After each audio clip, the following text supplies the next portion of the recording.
Hey everyone, welcome to Kyoto, Japan's ancient capital and its cultural heart. Did you know that Kyoto was Japan's capital for over 1000 years? In this video, I will be taking you around to some of my most favorite places in Kyoto. Watch out for some hidden gems in the video to make your experience more memorable. So let's get straight into it.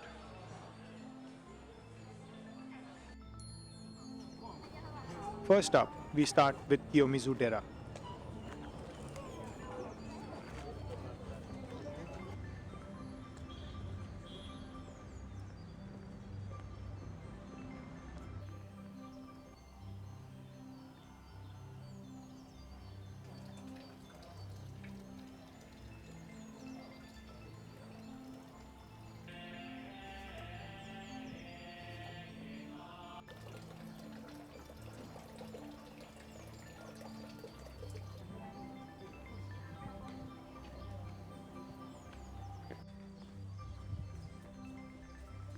While you're getting to Kiyomizu Dera, please do check out the tranquil graveyard path that kind of goes around Kiyomizu Dera away from the main Higashiyama district entrance. This path is serene, calm, and it is less busy. So please do try it out.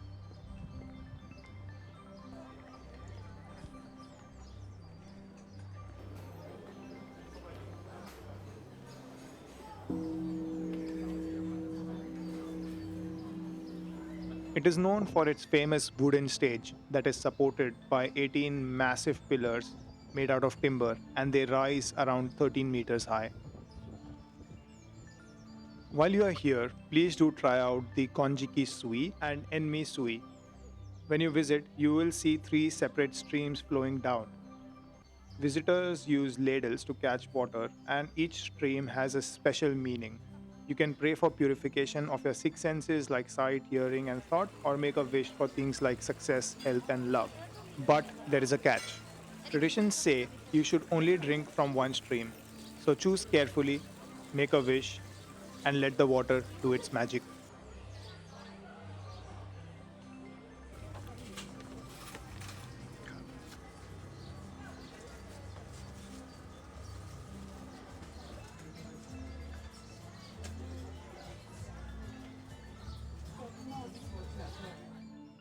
Alright, next up is Kyoto's most iconic shrine, the Fushimi Inari Taisha. This shrine is about an hour from the Kyoto main city and it is super popular. So be there around sunrise, specifically between 6 am to 7 am to beat the crowd and get amazing photos. Trust me, by 7 am, this site gets super busy. But what really makes this Fushimi Inari shrine world famous are its endless paths lined with thousands of bright red torii gates donated by worshippers over the centuries.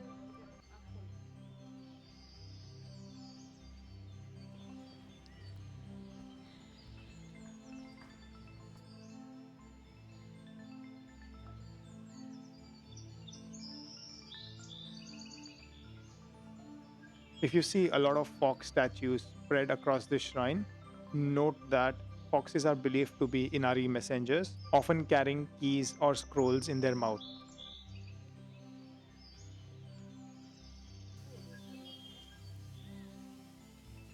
This is a very important shrine. This shrine was declared as one of Japan's national treasure back in 1908, symbolizing its importance. This shrine is dedicated to the Inari Okami, the Shinto god of rice, agriculture, and prosperity.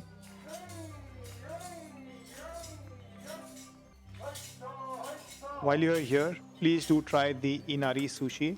It's a vegetarian sushi that is really sweet and it is iconic to this area.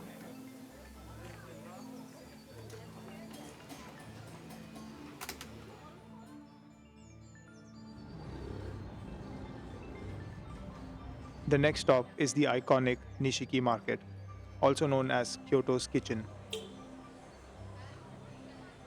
It is packed with restaurants and shops, and it is a perfect place to discover Kyoto's culinary specialities. It's all good. Try out all the numerous stalls and shops and all the food items it has to offer.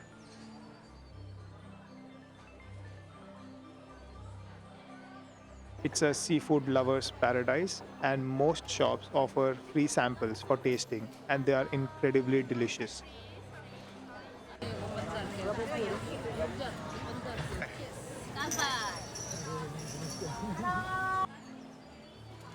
Nishiki Market is a must visit spot to get a taste of Kyoto, both literally and culturally.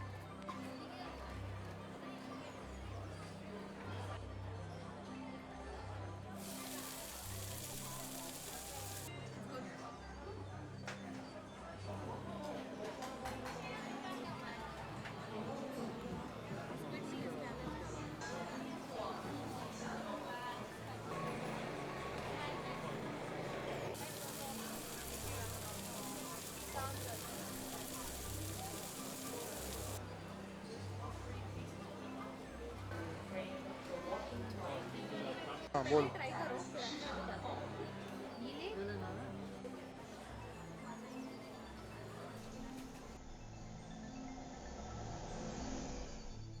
For some side quests, check out the famous Kuoe watch shop for some great mechanical timepieces.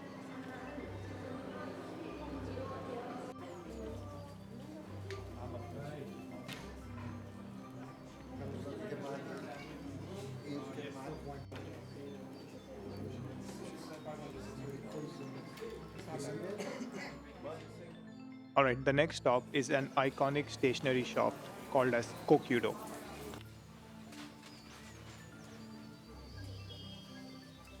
Kokyudo specializes in traditional Japanese paper goods, incense, calligraphy supplies, and books. Why is this shop iconic? It is because they used to supply stationery goods to the Imperial House of Japan. Whether you're looking for beautiful stationery, calming incense, or traditional calligraphy tools, this shop is awesome. Our next stop is one of the most iconic matcha houses in Kyoto, the Ippodo Tea House. This shop opened back in early 1700 with one goal in mind, that is to serve premium Japanese tea. Not only are they known for their matcha, they have a huge range of other tea varieties and other green tea as well. So if you're a tea lover visiting Kyoto, Ippodo is a must visit spot to experience authentic Japanese tea culture firsthand. The next destination is the iconic Yasaka Pagoda.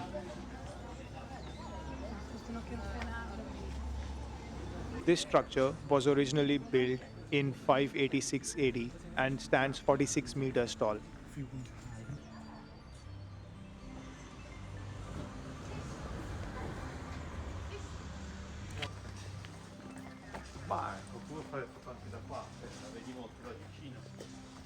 It's quite popular as it is very close by to the Higashiyama district and forms a great backdrop for some iconic photos.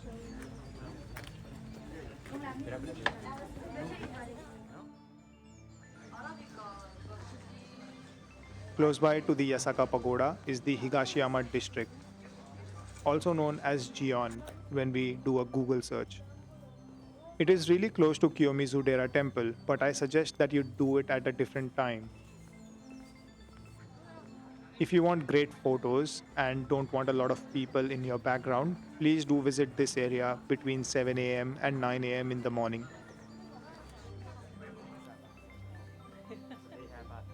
Higashiyama is full of cobblestone streets, traditional wooden townhouses, and scenic alleys lined with tons of shops and tea houses.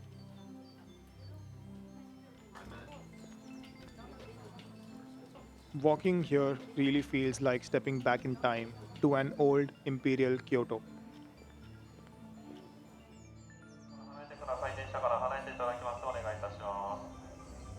Alright, so the next stop is the Arashiyama Bamboo Grove, also called as Sagano Bamboo Forest. This forest is mostly made up of moso bamboo.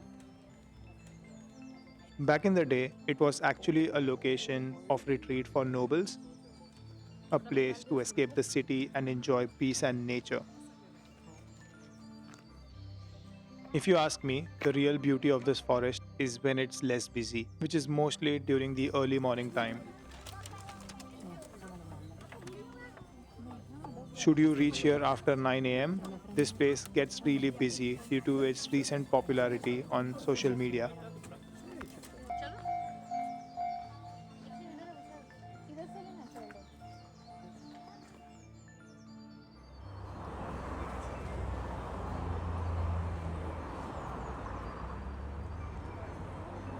Next up is the Yasaka Jinja Shrine, also known as Gion Shrine.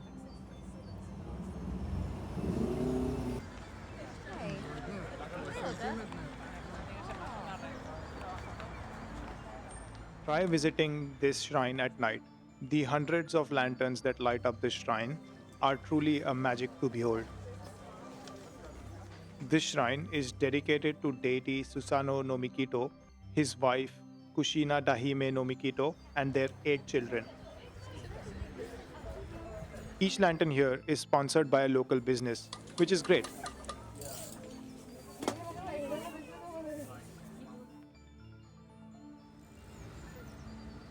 Close by from here is Pontocho Alley. Now, my battery unfortunately died while I visited this alley, but please do check it out as it has one of the most amazing restaurants and bars, and it is a great vibe.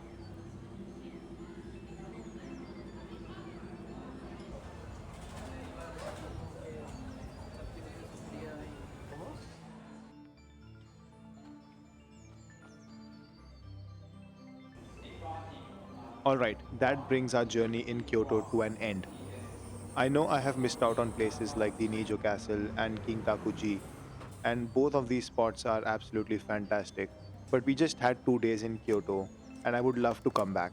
I hope this video provided you with some information around bunch of things to do in Kyoto, and I hope you have enjoyed this video. I will see you in the next one. Bye bye.